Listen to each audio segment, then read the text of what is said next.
studios with Dave Laug, Studio 238. Dave, thanks for taking the time to share with us today. Thank you, Brent. It's wonderful to have you in my studio. Oh, thank you. Tell us a little bit about your background. Well,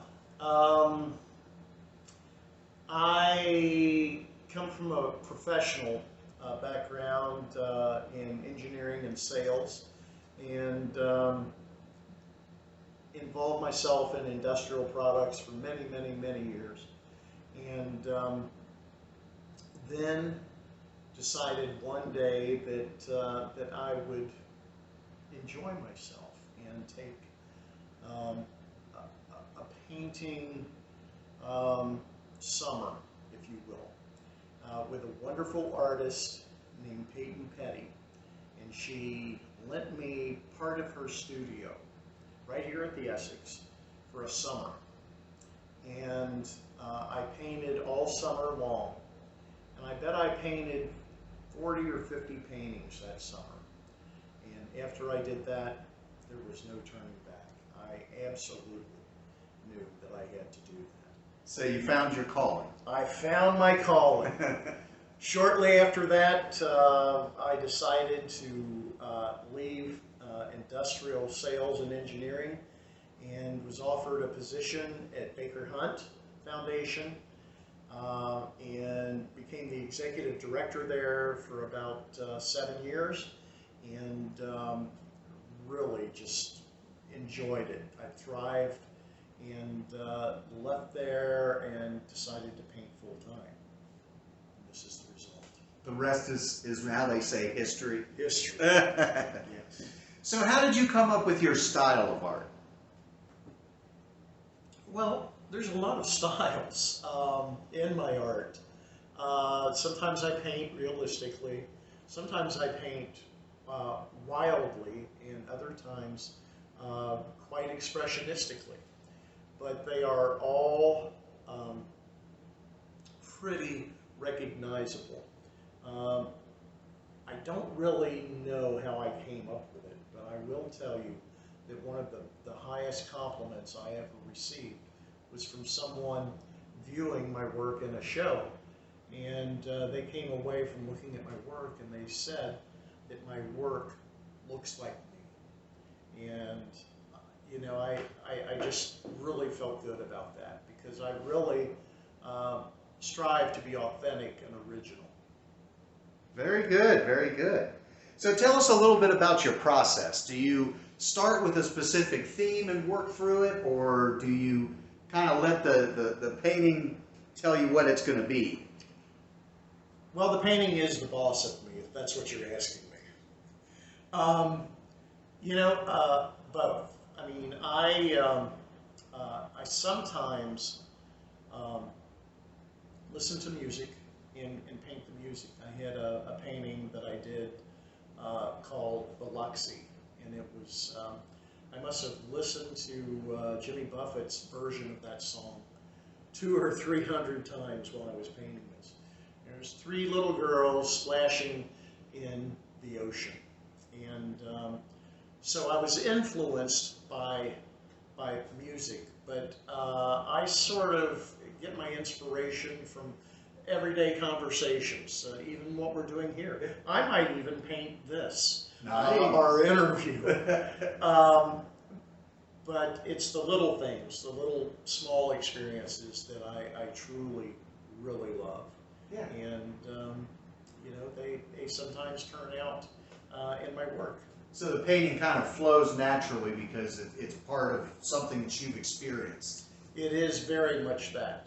Yeah. You know, as painters, we're natural observers, and we experience things in the quiet moments or in the loud moments. Yeah. And my paintings are both quiet and loud, I suppose. So how long have you been part of the Essex? Oh my gosh. Well, I was one of the original people at the Essex, probably number 8, number 9, something like that. And I was here way back in the 90s when there were still sewing machines and industrial equipment all around. And Trent and company were just putting in studios, and that was a real hoot. That was a lot of fun. And then I left to go to Baker Hunt, and then came back in, I think, 2007.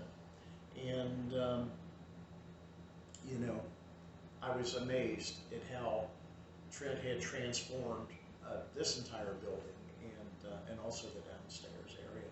Yeah. So, yeah. So what are some of the advantages of having a studio here at the Essex? Kind of camaraderie, you know, spinning ideas, that kind of thing. Yeah, well, that definitely happens. You know, I have a lot of friends here, and it's good. It's communal art. I have enjoyed being painted by some of these pals, and I have painted a few of them as well. And you know,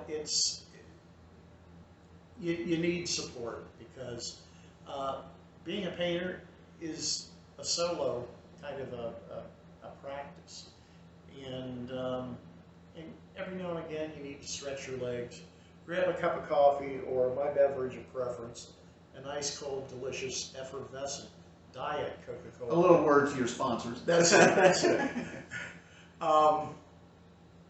And just see somebody, you know. Yeah. And you can do that here.